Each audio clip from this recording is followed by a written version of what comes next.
শীতকাল মানেই মেলা খেলার আয়োজন হয়ে থাকে বিভিন্ন এলাকায় বা পশ্চিমবাংলায় সর্বত্রে। আর তেমনই আউসগ্রাম 2 ব্লকের নিজের উদ্যোক্তায় মেলা বসালেন দাতা লালন সাহেব, আর তাকে ঘিরেই এই মেলার আয়োজন করেছেন এই দাতা লালন সাহেব। আর এই মেলা কয়েকদিন ধরে চলে, আর এই মেলাতে এই এলাকার বেশ কয়েকটি গ্রাম ভিড় জমাচ্ছেন সন্ধ্যে থেকেই।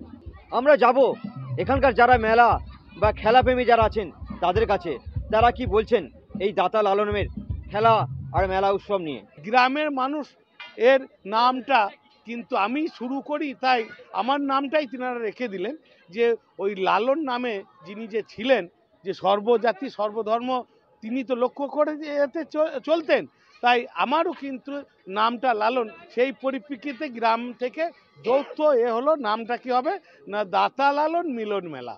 এখানে সর্বজাতি সর্বধর্ম মানুষরা এখানে এসে কিন্তু এই খেলার সঙ্গে মেলাটা উপভোগ করছে।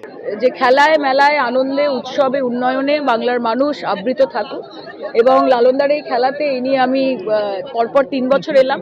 কাজে মঞ্চ থেকে যেটা বললাম যে গোল কটা হ্যাট্রিক হয়েছে আমি জানি না, কিন্তু সায়নী ঘোষের অ্যাপিয়ারেন্স হ্যাট্রিক হয়ে গেছে এই বছর।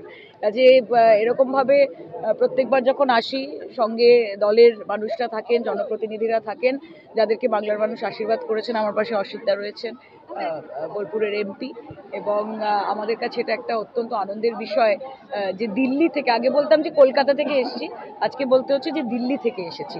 কাজে একটা টান রয়েছে, একটা আবেগ রয়েছে, বাংলার মাটির জন্য রয়েছে, বাংলার মানুষের জন্য রয়েছে। মেলা খুবই ভালো, লোকজন ভালোই হয়, মেলাটা খুবই লোক ভালোবাসে।